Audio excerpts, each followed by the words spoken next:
Ev Avcısı bugün Kuşadası Bayraklıdere'de. Bugünkü tanıtacağımız villanın şu avantajı var. Buradan sahile sadece 750 metre mesafedesiniz. Buradan Adagöl'e 250 metre mesafedesiniz.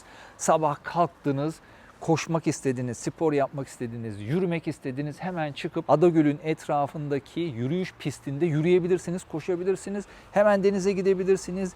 Günlük yüzme sporunuzu ya da işte dinlenebilirsiniz. Sahilde güneşlenebilirsiniz. Her türlü aktivitenizi yapabilirsiniz. İşte öyle bir villadayız. Site içinde güvenliği olan tek müstakil ve en önemlisi köşe konumunda bir villa. Özel havuzumuz yok. Burada ortak havuzumuz var. Şöyle söyleyeyim, 450 metrekare arsa payımız var. 185 metrekarede net kullanımımız var. Evin donanımlarına gelecek olursak 4+1 yukarıdaki 3 odamızın hepsinde de banyosu, tuvaleti var. Yerden ısıtmamız var, akıllı ev sistemimiz var ve köşe konumda olduğu için de mahremiyeti sağlanmış durumda. O zaman şöyle yapalım, hemen evimizi gezelim.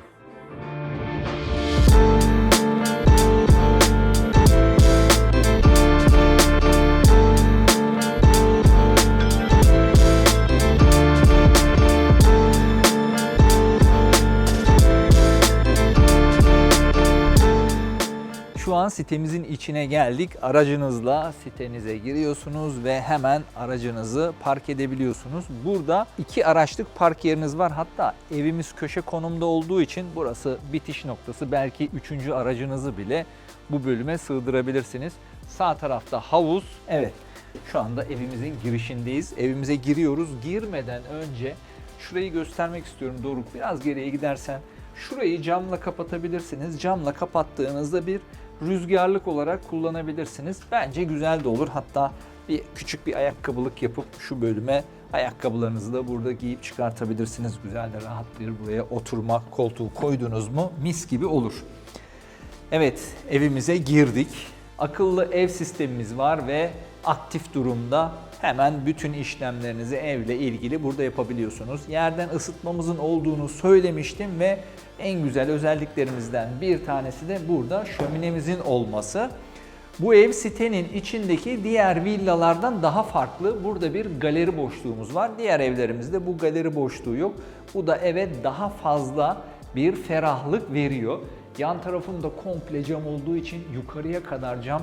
Çok da güzel içeriye gün ışığını alıyor. Bunlar da bence çok güzel özellikler. Salonumuz 40 metrekare. Şunu da söyleyeyim, evimizi eşyalı olarak satıyoruz. Bütün eşyalarıyla beraber veriyoruz ve bu eşyalar hiç kullanılmadı. Bu ev alındı, dayanıldı, döşedildi ve hemen satışa sunuldu. Bilginiz olsun. Fiyatının da açıklamalar kısmında olduğunu söylemiştim. Tabii ki web sitemizden de bakabilirsiniz. Salonumuz 40 metrekare büyüklüğünde ve buradan havuz kısmını görüyorsunuz. Sitemiz artık oturmuş bir site. Evimiz köşe konumda olduğu için de mahremiyeti sağlanmış durumda. Hemen önümüzde bahçede görmüşsünüzdür. Önümüzdeki limon çamlarımız kesilmiş. Sessiz, sakin, harika bir ev. Buradan mutfak bölümüne geçiyor. Mutfağa 2 tane girişimiz var. Bir tanesi salon kısmından, diğeri de kapıdan girer girmez koridora geçiyorsunuz ve mutfak bölümüne gelebiliyorsunuz. Arzu ederseniz, kokudan etkileniyorum diyorsanız mutfağımızı kapatmak çok kolay. Aynı şekilde hemen buraya bir cam kapıyla, bence cam kapı daha hoş olur. En azından mutfaktaki diyaloğunuzu da kesmemiş olursunuz. Böylelikle kokuyu da engellemiş olursunuz. Burada zaten dışarıya açılan bir kapımız var. İster havalandırma olarak, isterseniz de dışarıya çıkmak için kullanırsınız. Burada bir verandamız var.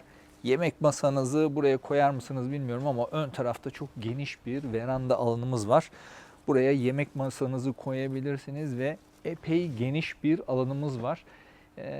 Örnek olarak diyeceğim ama yan tarafta bu ön tarafları kapatanlar var. Belki ileride siz de burayı kapatmayı düşünebilirsiniz. Burası 12 ay yaşamaya müsait. Bilginiz olsun. Yaz, kış burada yaşayabilirsiniz. Hatta şu anda da yaşayanlar var. Evet. Buradan tekrar mutfak kısmına geliyorum. Burada L şeklinde bir tezgahımız var. Gayet geniş. Siyahla beyazın kontrast olduğu, siyahla beyaz diyorum. Ama burada tabii ki bu siyahla beyazı birazcık yumuşatmak adına ahşapta kullanılmış. Böylelikle biraz daha bir sıcak dokunuş elde etmişler. Karşı tarafımızda bir penceremiz var. Açılır bir penceremiz ve gün ışığının geldiği bir pencere. Lavabonun önündeki bu pencereleri ben seviyorum. Hatta mutlaka olması gerektiğini bile düşünüyorum. Mutfak dolaplarımız gayet yeteri miktarda, bol bol depolama alanınız var. Keşke şu bölüm yukarıya kadar da uzasaydı. Ben o şekilde seviyorum. Tabii ki yine tercih sizin. Evet, L şeklinde bir tezgahımız, hem aşağıda hem üst tarafında da depolama alanları var. Burada da gazlı bir ocağımız var. Hem de epeyce geniş bir ocak. Yarı profesyonel diyebilirim, yani profesyonele epeyce yakın.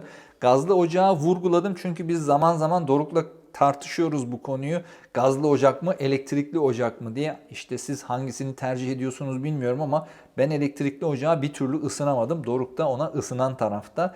O yüzden siz de gazlı ocak tercih ediyorsanız bu tam size göre. Hele orta bölümdeki ocak iyice büyük. Burada herhalde ateşe doyarsınız diye düşünüyorum.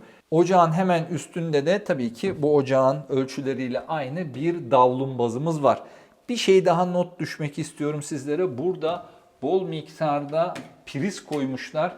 Yani mutfakta bazen prizi çok az sayıda tutuyorlar. Bu çok çok önemli. Yani 1, 3, 5, 2 de burada var. 7 tane priz var. Bence bu çok önemli.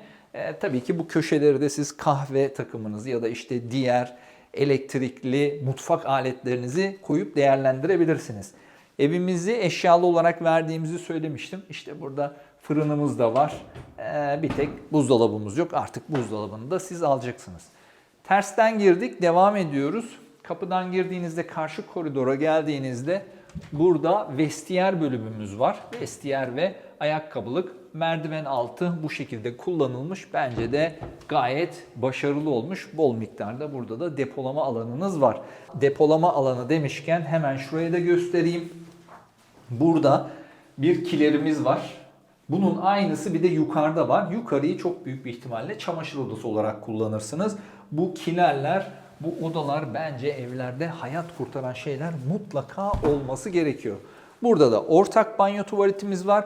Evimizde toplamda 4 tane banyo tuvaletimiz var. Birazdan yukarıya çıkacağız. Her odanın kendine ait banyo tuvaleti var. Bu odamız 15 metrekare büyüklüğünde. Girişte bir odamız var. Toplamda 4+1 olduğunu söylemiştim. Gayet geniş.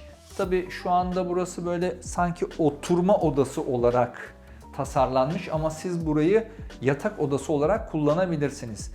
Bu arada mutfağı söylemeyi unuttum. Mutfağın büyüklüğü de 13,5 metrekare. Bilginiz olsun. Evet, şimdi isterseniz üst katımıza çıkalım ve orayı dolaşalım.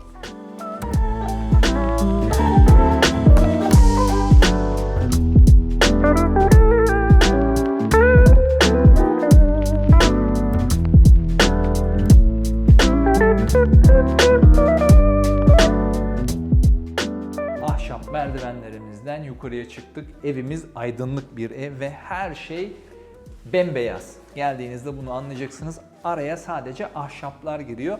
O ahşaplar da beyazlığı, o soğukluğu kırıyor. Biraz daha sıcak bir hava veriyor. Şu anda üst kattaki birinci odamızdayız. Burası 25 metrekare büyüklüğünde. 25 metrekarenin içinde kendisine ait banyosu da var. Böylelikle toplam olarak 25 metrekare. Şu anda evin batı cephesindeyiz. Birazdan güneş batacak. Epeyce buradan da içeriye güneş geliyor. Bu odanın en büyük güzelliklerinden bir tanesi de balkonu olması. Evimizde 2 tane balkon var. Bu büyük olan balkonumuz. Şimdi bu banyo kısmını göstereceğim. Banyoya giderken sağ tarafımızda da giyinme kısmı var. Burada da 5 kapaklı bir dolabımız var, gardırobumuz var. Buraya da hemen hızlıca bir göz atarsak burada da bu odaya ait bir banyo, tuvalet kısmını görüyorsunuz. Şimdi bu kattaki ikinci odamıza geçelim. Evet, uzun koridorumuzdan geçiyoruz. Koridordan geçerken aşağıda size söylemiştim. Burada bir tane de çamaşır odamız var. Vallahi bunlar harika dokunuşlar. Kesinlikle her evde olması gereken özellikler. Hem çamaşır odası hem de kilerin olması müthiş. Evet. Buradan ikinci odamıza geliyorum. İkinci odamız az öncekinden biraz daha küçük. Burası da toplam 20 metrekare büyüklüğünde. 20 metrekarenin içinde de işte kendisine ait banyosu var ve bir de gene giyinme kısmı var. Aynı şekilde batı cephesine bakıyoruz ve buraya ışık geliyor. Bu odanın da yine bir güzelliği burada kendine ait balkonunun olması. Bu arada hemen şunu söylemek istiyorum. Bölgede kısa süreli bir elektrik kesintisi oldu. Yani şu anda elektriklerimiz yok fakat ona rağmen ne kadar aydınlık olduğunu görebiliyorsunuz. Doruk, istersen hemen şuradan bu giyinme kısmına bakalım. Gene burada 5 değilmiş bu sefer, özür dilerim. 6 kapaklı bir gardırobumuz var ve burada da karakteristiği aynı olan bir banyomuz var. Evet, üstteki 3 odamız, 3 odamızın da kendisine ait banyosu mevcut. Bunlar da çok güzel özellikler bence. Ve son olarak da ana yatak odamıza geçiyoruz. Ana yatak odamızı ben çok seviyorum. Daha önce 2 ya da 2-2,5 yıl önce bu sitede bir ev daha çekmiştim. Aynı duyguyu gene yaşadım. Bu evde en beğendiğim özelliklerinden bir tanesi de tavanı. Çatı eğimiyle aynı şekilde geliyor. Bu da benim çok hoşuma gidiyor. Hatta burada aydınlatmalar da var aralarında. Öyle daha çok hoşumuza gider. Herhalde bunları da Doruk araya ekler diye düşünüyorum. Burada daha önce de çekmiş olduğumuz bir ev vardı. Kuşadası'nda da çok fazla rastlamıyoruz böyle çatıyla aynı eğime sahip. Hem yükseklik olarak hem de estetik olarak benim çok hoşuma gidiyor. Yan tarafımızdan çok güzel bir ışık geliyor ve sitenin havuzuna bakıyorsunuz. Bence bu da ayrı bir güzellik veriyor. Her iki alanda da, her iki cephede de hem salonunuzun ve mutfağınızın cephesi olsun hem de buradaki üst kattaki yatak odanız olsun ferah, köşe konumunda olması bence evi çok daha değerli yapıyor. Burası toplamda 30 metrekare, gerçekten ciddi bir ana yatak odası. Kocaman bir ana yatak odası. Hatta şöyle köşeye de geçeyim. Doruk da diğer köşede herhalde ne kadar geniş olduğunu anlarsınız. Ve burada işte bir tane makyaj basamız var. Burada kocaman bir yatağımız var. Hatta battal boyu diyeyim ya da king size en büyüklerinden. Hala ortada birçok gezeceğiniz alan var. Burada da 6 kapaklı bir gardırobumuz var. Ve son olarak da hemen şurada banyomuza gene hızlıca bir göz atalım. Burada sadece duş kabin kısmı diğerlerinden farklı.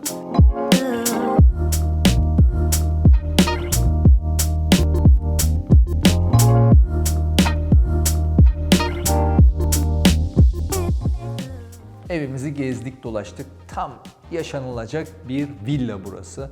Tek müstakil bir villa. Ben öncelikle şunu söylemek istiyorum. Konumundan bahsedeyim. Konumu çünkü çok değerli. Buradan Adagöl dediğimiz göle 250 metre mesafede. Sabahleyin kalktınız, çıkıp spor yapmak istiyorsunuz, yürüyüş yapmak istiyorsunuz, koşmak istiyorsunuz. Hemen buradan Adagöl'e gidebilirsiniz. Adagöl'ün etrafında çok güzel bir yürüyüş parkuru var. Orada yürüyebilirsiniz, koşabilirsiniz. Artık her türlü sporunuzu yapabilirsiniz. Sabah diyorum bu arada ama tabii ki akşamları da yürüyüşe çıkanlar var. Artık sabah ya da akşam bunu siz tercih edebilirsiniz. Buradan denize sadece 750 metre mesafedeyiz. Kuştur plajı. Kuştur plajına 750 metre mesafedeyiz.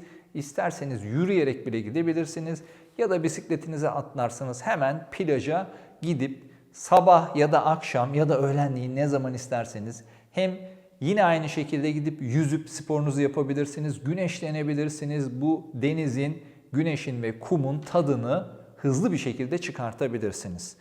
En güzel özelliğimiz de buranın yoğun olmayan bir bölge olması. Konut anlamında çok yoğun bir bölge değil. O yüzden burada trafik sorunu da yok. Hemen sitenizden çıktığınız sağ tarafa döndüğünüzde belki de hiç araca rastlamadan İzmir yoluna ulaşabilirsiniz ve oradan hızlı bir şekilde İzmir'e gidebilirsiniz. Şehir merkezi aynı şekilde çok yakın. 5 dakika içinde şehir merkezine ulaşabilirsiniz. Hiçbir kalabalığa girmeden buradan şehir merkezine gitmek, İzmir'e gitmek inanın çok kolay. Aynı zamanda hastaneyi de söylemek istiyorum. Hastane buradan 1,5-2 dakikalık mesafede. Hastaneye de hemen, umarım tabii ki öyle acil şeyleriniz olmaz ama tabii ki yakında olmasını hissetmek de bence önemli. Burası Kuşadası Bayraklıdere bölgesi. Her türlü imkana da sahipsiniz. buradan hızlı bir şekilde her tarafa gidebilirsiniz. Bu evi satın almak istiyorsanız hemen beni cep telefonu numaramdan arayabilirsiniz. Ayrıca YouTube kanallarımızı takip etmeyi unutmayın ve abone olmayı da unutmayın. Ev Avcısı ve Ev Avcısı Kuşadası. İkinci YouTube kanalımız. Bu çok önemli. Orada çok daha farklı evlerimiz var. Her fiyat aralığında, her tarzda daha farklı evlerimiz var. Orayı da mutlaka takip edin ve tabii ki diğer sosyal medya mecralarından bize ulaşabilirsiniz. Instagram, TikTok, Facebook ve tabii ki YouTube Shorts'larda her yerde varız. Ev Avcısı yazmanız yeterli. Son olarak da evavcısı.com. Elimizdeki bütün evleri evavcısı.com'da bulabilirsiniz. Güncel evlerimizi ve güncel fiyatlarımızı evavcısı.com'dan takip edebilirsiniz. Görüşmek üzere.